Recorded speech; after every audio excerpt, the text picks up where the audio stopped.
My name is Jason Turner, and I'm 47 years old. I own a successful vintage car restoration business out in Montana. For as long as I can remember, I've loved the process of breathing new life into old cars. It's been my passion, my escape, my life's work. My hands have seen their fair share of grease and metal, and every project I take on feels like restoring a piece of history. And it's not just the business. It's my family that I've worked so hard to provide for. I've built a life I'm proud of, with a beautiful home, a thriving business, and a family that I thought I could always count on.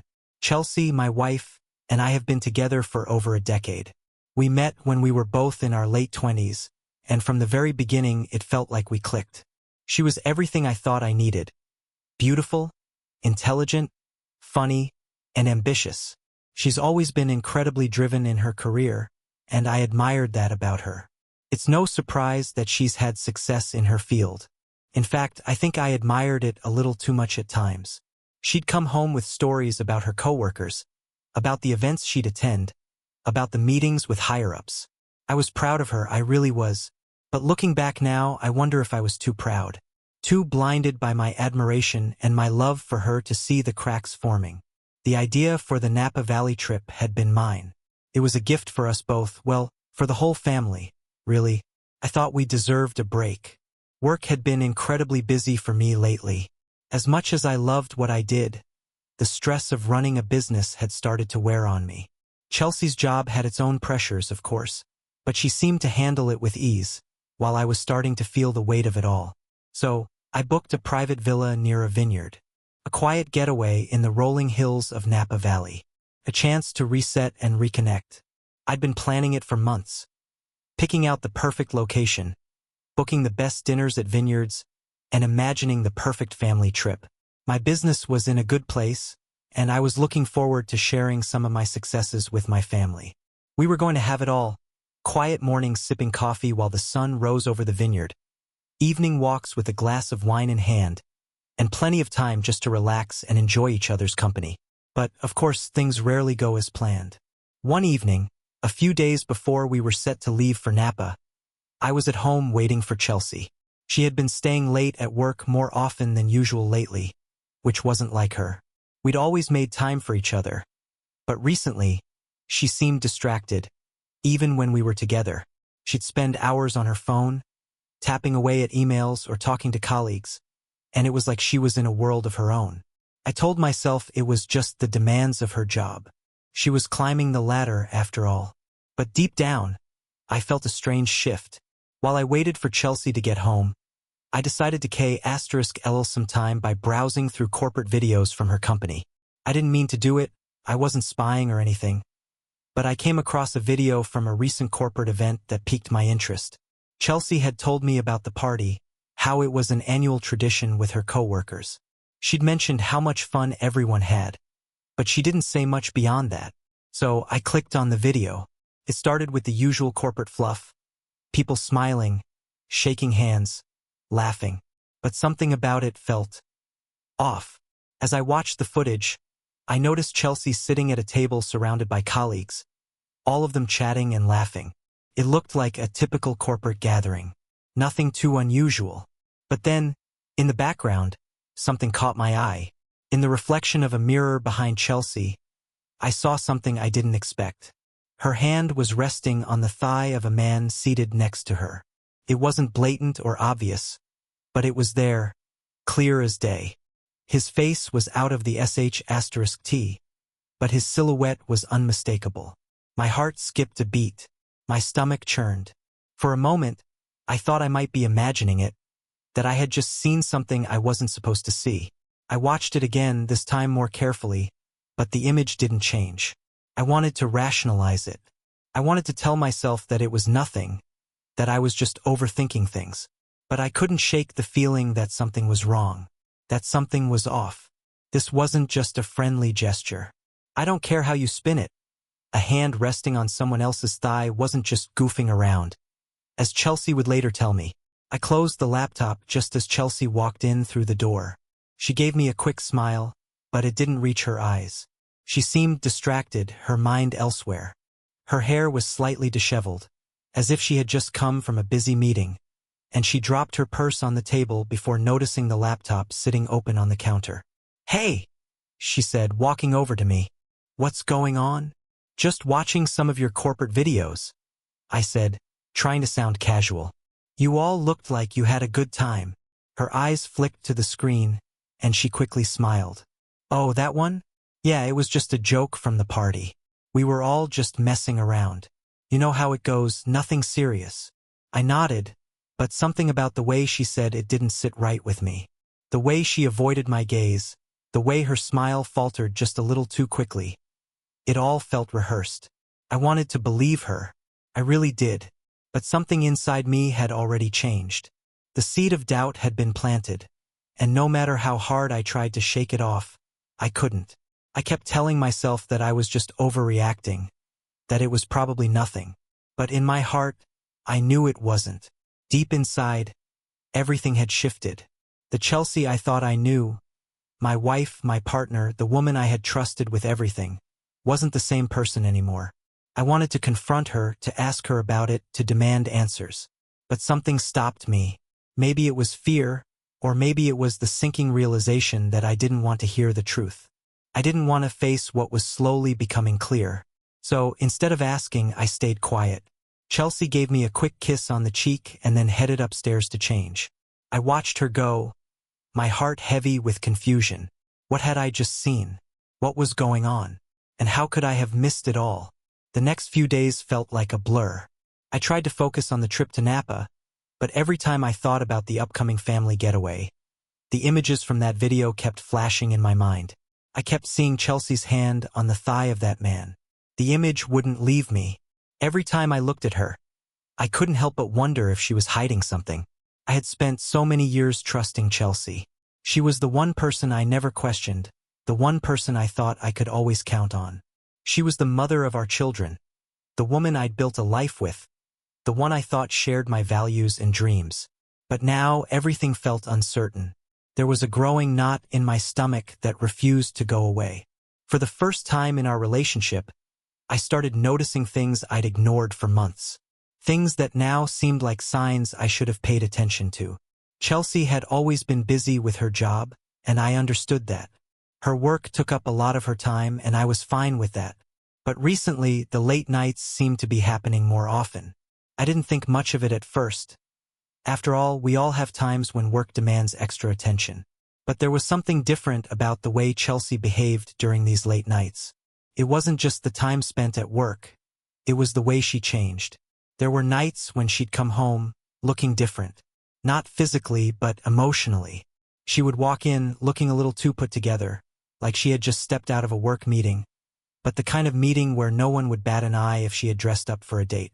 I noticed her wearing new outfits that I hadn't seen before. They weren't revealing, but they were sharp, stylish. More like something you'd wear on a night out with friends rather than to an office. I didn't think much of it at first. She had always been someone who enjoyed fashion, who liked to look good. It was one of the things I admired about her. But as the weeks went by, I started to wonder if there was more to these new clothes than I had realized. Then there were the phone calls. She always kept her phone close by, but over the past few months, there had been a marked change in how she handled it when I was around. Whenever I entered a room, she would immediately grab her phone and either close the screen or turn it face down. I had seen her do this more than once, and it was hard to ignore. I tried to write it off as nothing. Maybe she was just checking work emails, maybe there was nothing to worry about. But the more I tried to ignore it, the more obvious it became. And then there was the lingerie. Chelsea had always been a little conservative in that department. We'd been together for over 10 years, and while she wasn't someone to splurge on fancy lingerie often, she'd buy it every once in a while. But recently, I started to notice something that made me pause. She had started wearing new lingerie that I hadn't seen before. Not only was it more expensive than anything she'd ever bought, but it was also more revealing, more seductive. One night, while we were getting ready for bed, she pulled out a new set, one I'd never seen, and I couldn't help but ask, "When did you get that?" She smiled, shrugging casually. "Oh, just picked it up last week. I thought it'd be fun to try something different." Her smile seemed genuine enough, but something about it felt forced. There was an edge to her voice, as if she were trying too hard to downplay what should have been an ordinary question. But I didn't press it. I should have, but I didn't. I didn't want to seem paranoid or insecure. After all, I trusted her, and I had no reason to doubt her. But deep down, the nagging feeling wouldn't go away. It wasn't just her. I started to notice the little things that she didn't seem to care about anymore. Things that once upon a time had been a priority for her. We used to spend every Saturday afternoon together, running errands or just enjoying each other's company. But now she was going out more often, saying she was meeting a friend. I didn't think anything of it at first. After all, everyone needs time away from their spouse once in a while. But as the weeks went by, I started to feel like she was spending more and more time with this friend, and I had never even met the person. I found it odd. There was something off about it. Why wouldn't she introduce me to her friend? Why wasn't I included in these get-togethers? But again, I told myself I was overthinking it. She was just busy, right? And then there was the spa weekend in January. Chelsea had gone on what she had called a women's retreat. She said it was a getaway with her colleagues, a few days away to relax and recharge. I didn't think much of it at first. But when I checked the charge on our joint bank account, I noticed that the money had been spent at a spa in Savannah. I'd never heard of this spa before, and I certainly didn't remember her mentioning Savannah as the location. When I asked her about it, she laughed it off. It's just a girls' weekend, Jason. Nothing special. Why are you so worried? I'm not worried, I said, brushing it off. Just curious, that's all. She didn't seem to think anything of it, and I didn't press the issue. But now I understand that it wasn't just curiosity. It was my subconscious telling me that something wasn't adding up. The way she reacted, the way she avoided answering my questions directly, it all made sense now. She had been hiding something. It was all coming together. Little by little, I had ignored the signs. I had told myself it was nothing. I had trusted her because I loved her, and I didn't want to believe that she could betray me. But now, with everything I had seen, the video, the changes in her behavior, the odd excuses, I couldn't ignore it any longer. The truth was staring me in the face, and I couldn't turn away from it. I didn't want to confront it, but I had to. It was only a matter of time before the truth came crashing down. I thought about the trip to Napa. Was it a chance to fix things? To reconnect with her? Or was it just another way to keep up the illusion? I wasn't sure anymore. We were on the plane to Napa Valley, and the tension between Chelsea and me was palpable. The excitement I had felt when planning this trip, the anticipation of enjoying a relaxing time together, was completely gone. Now all I could think about was the distance between us, the lies I had already uncovered, and the growing dread that everything was about to unravel. The flight felt endless. Every time I glanced at Chelsea, she was staring out the window, lost in her own thoughts. She wasn't the woman I knew. She had become a stranger in the last few months, someone who seemed to be drifting further and further away from me. I couldn't shake the feeling that she wasn't just physically distant emotionally, she had already checked out. And I hated that I was on this plane, heading to a destination that was supposed to bring us closer, knowing that everything between us was crumbling. We landed, and the usual rush of excitement at arriving in a new place didn't hit me like it should have. We were staying in a beautiful villa near the vineyards, surrounded by breathtaking views, but all I could focus on was the looming uncertainty of what would happen next. I had planned everything: dinners, wine tours, relaxing walks through the vineyard, but in the back of my mind, all I could think about was whether Chelsea was planning to continue the charade or whether she would come clean about what had really been going on. The first evening there was supposed to be a family dinner. We were going to relax and enjoy a quiet night. It should have been perfect. But things started to go wrong from the moment we sat down at the table. We had invited her mother, Joanne, and her brother, Kyle, to join us. They had been excited about the trip, but I had no idea what would happen that night. It started innocently enough, with small talk and laughter, but the mood quickly shifted when Brent, Chelsea's ex, walked into the villa. I didn't expect him to be there. But there he was, standing at the door, looking confident and at ease. The smile on Chelsea's face when she saw him was immediate, and for a brief moment I saw a glimpse of how she used to look at me. That same look of familiarity and comfort, the kind of look that tells you that everything is right in the world.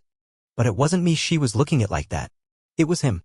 I watched, my heart sinking, as Chelsea went up to him and greeted him like an old friend, her hand lingering on his arm a little too long. She pulled him into the group like it was the most natural thing in the world. I stood there for a moment, unable to process what was happening. But then everything fell into place. Brent wasn't just there as a guest. He wasn't just an old friend. He was a part of the family now. And that's when I realized the last several months, all the late nights, all the unexplained absences, the secret of behavior, it wasn't just an affair.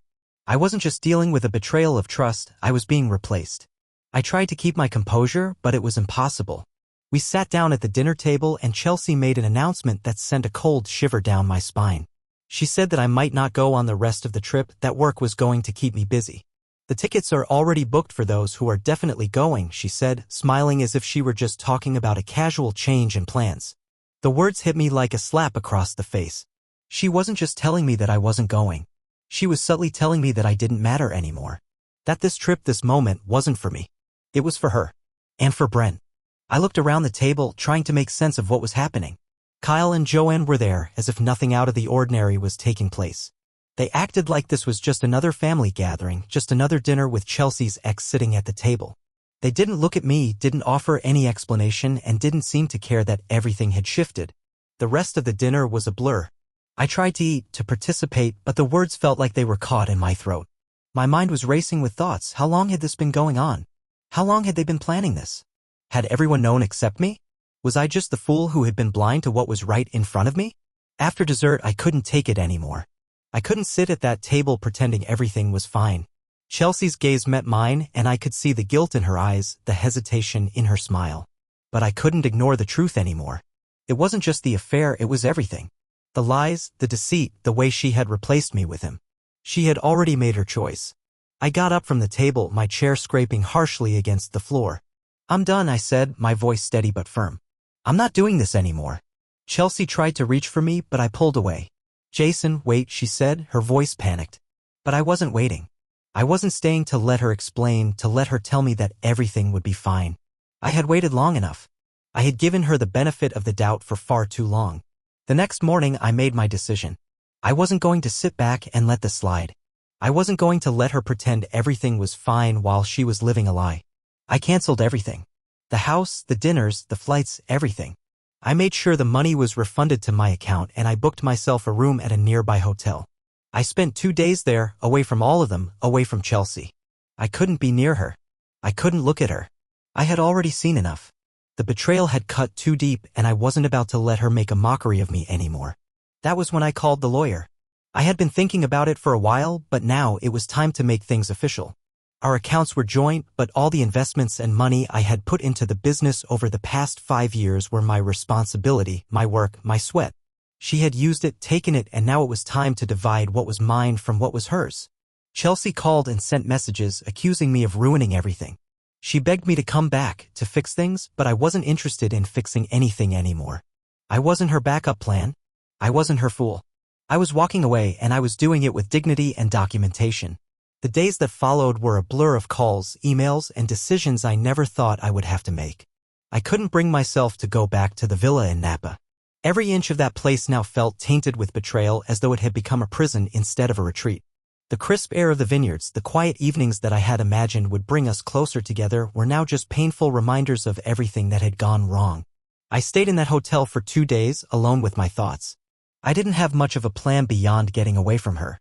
I couldn't even bring myself to look at Chelsea's messages or hear her voice.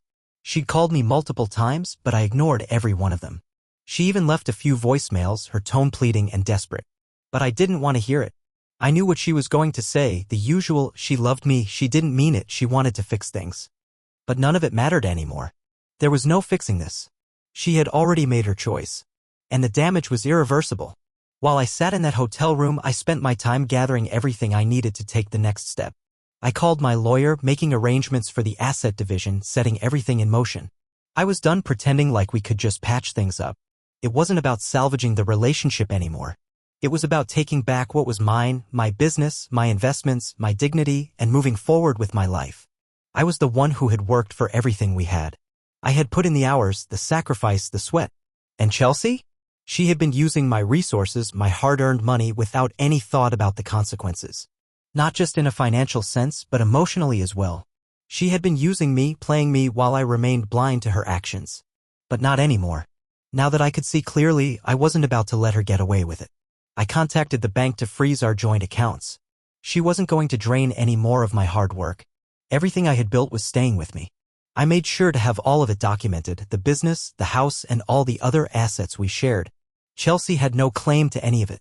It wasn't just about the money, though. It was about respect. She had no respect for me, no consideration for the years we had spent building a life together. And I wasn't going to sit back and let her take what I had worked for, both literally and figuratively. I was already starting to feel a strange sense of peace, a weight lifting off my chest. I had made the hard decision, but it was the right one. The anger was still there, simmering just below the surface, but it didn't control me anymore. I was in control now. 2 days after I checked into the hotel, I finally decided it was time to head back home. I wasn't going to face her, not just yet. I knew she would try to reach out again, try to convince me to come back, but I wasn't interested in her words anymore. There was nothing left for her to say. I wasn't going to be manipulated anymore. When I returned to the house, it felt different. Empty. The place that had once been a home now felt like a hollow shell. Every corner, every piece of furniture, every object we had bought together seemed like a reminder of how much I had given up. But it wasn't just that. It was the realization that this wasn't my home anymore.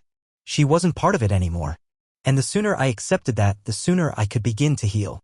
I went through the motions of packing up some of her things she would need when she moved out. I wasn't going to make it harder on her than it had to be. I wasn't going to be the villain in this story.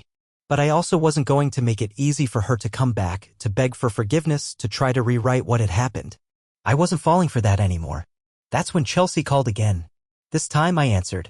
"Jason, where are you?" she asked, her voice shaky. "Please come back. I'm sorry. We can fix this. I can fix this." I didn't want to hear it. I didn't want to hear the same lines over and over again. But I needed to let her know that this was the end.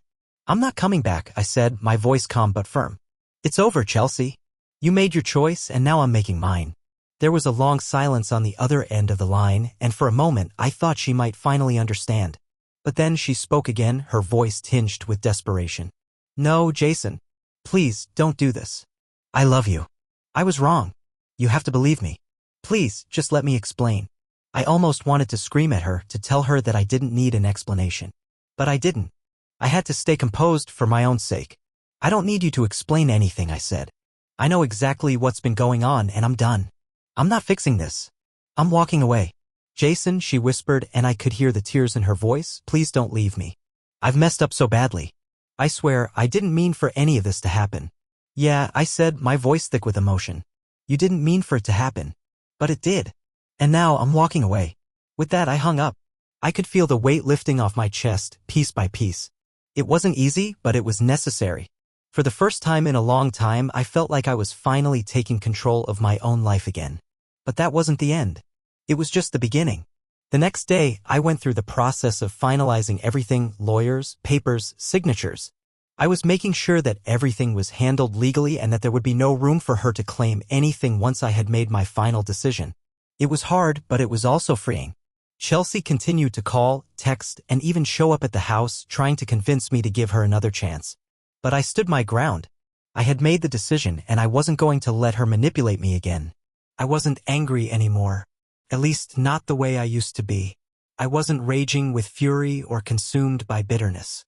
Instead, I was focused on moving forward, on reclaiming my life. It wasn't about getting back at her anymore. It was about walking away with my head held high. By the time I left the hotel and returned home, I knew things had already started to unravel for Chelsea. While I was out of town, focusing on myself, she had been trying to keep up the illusion that everything was fine. But I wasn't the only one who had seen the cracks. No, this wasn't going to end quietly for her. Not by a long sh*t. It started at the airport. Chelsea had somehow managed to gather the last of her family for what was supposed to be a peaceful and joyous trip to Napa. The plans had all been set before I walked away, but now, the reality was hitting her like a ton of bricks. The flights, the villa reservations, the dinners, they were all still on the books. But when they got to the airport to check in, things didn't go as planned.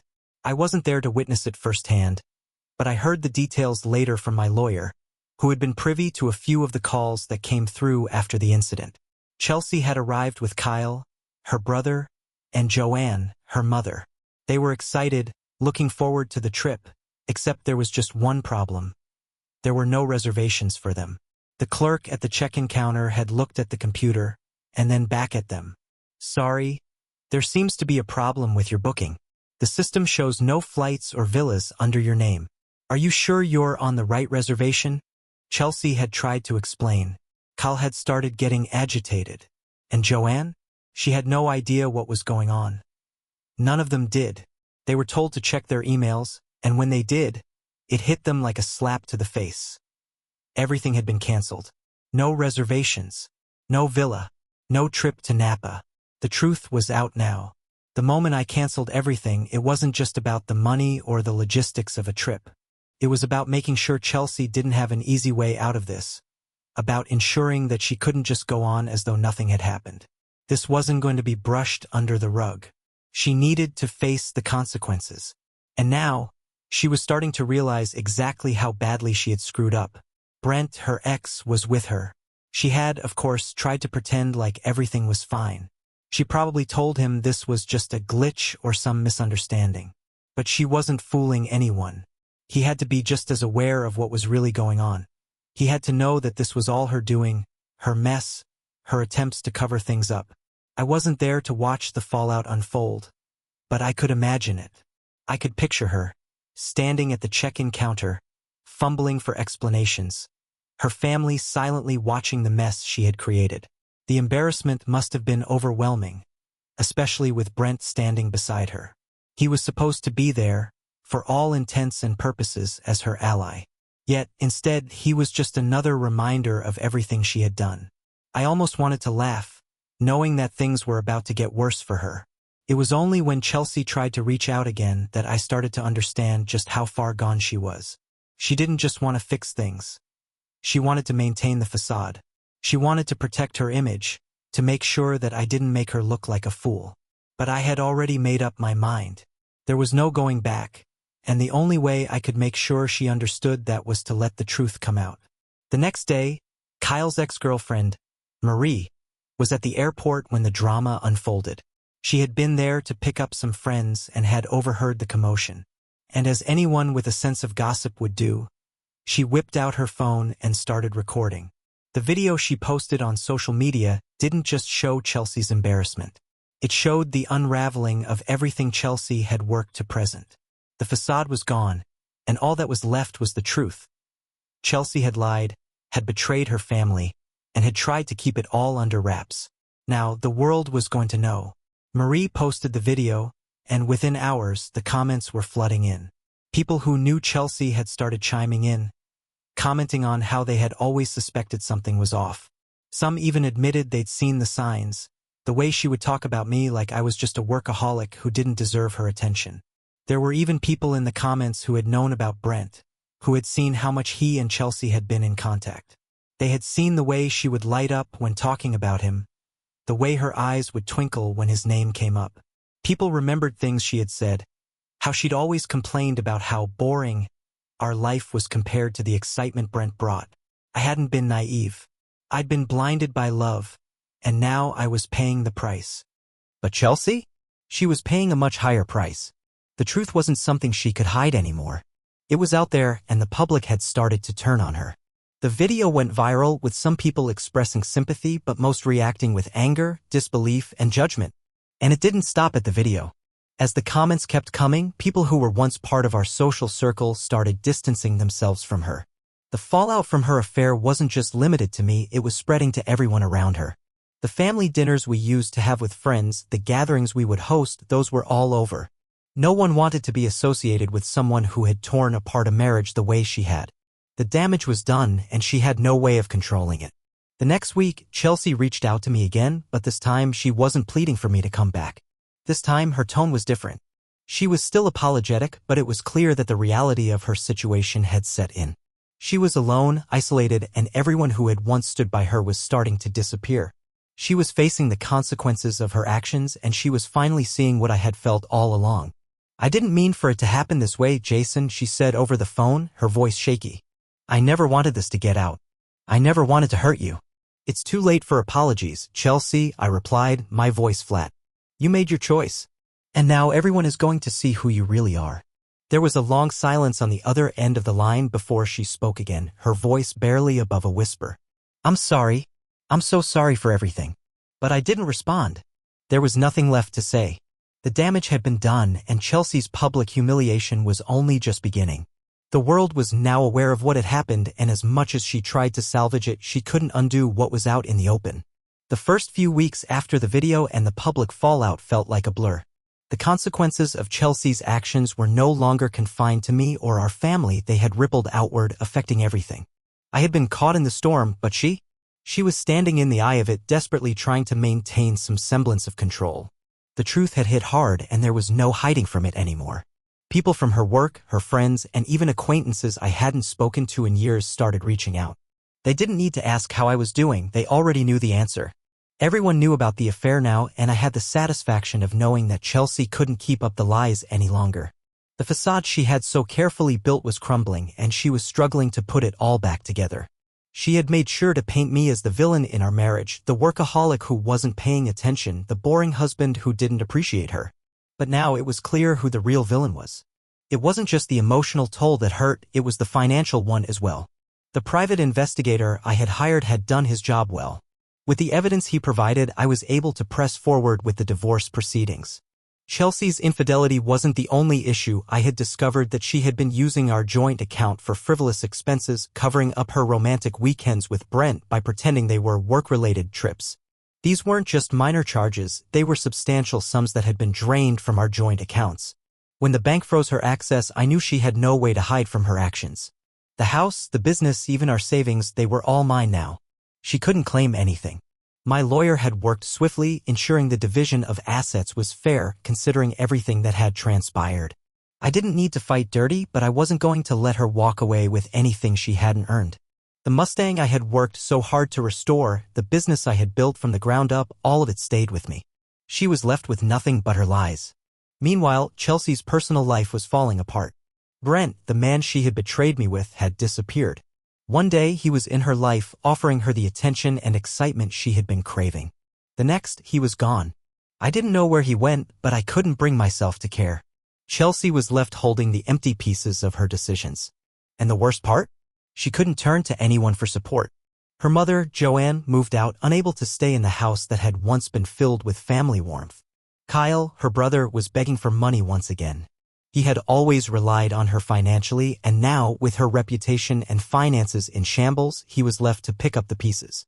Her cries for reconciliation became more frequent. She sent me message after message, pleading for another chance. I wasn't interested in any of it. I had been patient for far too long, trying to fix something that was already broken. This wasn't about making things right anymore, it was about ensuring that she understood the full weight of her actions. She had destroyed not just our marriage, but everything we had built. There was nothing left to salvage. 6 months after the dust had settled, my life had already begged *N to change in ways I never imagined possible. The weight of betrayal, the sting of losing everything, had dulled somewhat. But the scar was still there. It wasn't something I could erase, nor something I ever wanted to forget, because it had made me who I was now, stronger, more resolute, and strangely free. I had moved to Quebec, far away from the remnants of my past. It wasn't just the geography, it was a mental shift. The physical distance from Montana allowed me the space to rebuild, not just my business, but my life. I had a fresh start, and for the first time in months, I felt like I was in control. Lena, my new partner, had been a steady presence in my life since I arrived in Quebec. She wasn't just a business partner, though, she was someone who shared my vision and my passion. Lena specialized in designing interiors for vintage garages, and we had teamed up to restore a rare Porsche model. We worked long hours together, brainstorming ideas, bouncing off each other's energy. She brought me coffee one morning in the workshop, and for the first time in a long while, I realized something. I was happy. Not just content, but truly happy. I wasn't weighed down by the resentment and betrayal that had consumed me before. Lena wasn't interested in playing games, and she certainly wasn't trying to fill any void left by someone else. We were building something new together, and it wasn't just about business, it was about mutual respect and partnership. Then came the letter. It arrived one spring morning, tucked in the corner of my mailbox. Chelsea had written me a letter, and reading it felt like a moment frozen in time. She confessed that Brent had disappeared, leaving behind a trail of debt. Her mother was in a cheap clinic, and Kyle had moved in with some acquaintances asking for help. She wrote that she regretted everything, that she had realized the truth. But I didn't reply. I wasn't going to rehash the past. I had invested years into a life where I wasn't appreciated. Now, every day was a reminder that real partnership isn't about taking, it's about building something together. I didn't need her apology. I didn't need her to realize the truth. The truth had already been clear for a long time. And while it had been painful to walk away from the woman I thought I would spend my life with, I knew now that walking away was the only thing that could set me free. Lena brought me coffee every morning and I helped her with design drafts. I had never felt more focused, more alive, more true to myself. This was my life now, one that I had built for myself, one that was based on mutual respect, shared goals, and a partnership that valued each other's growth. The past wasn't gone, but it was in its place now. And for the first time I could finally breathe. Chelsea's regret was a small part of the story, but it no longer mattered. I had created something new, something real. And it was only up from here.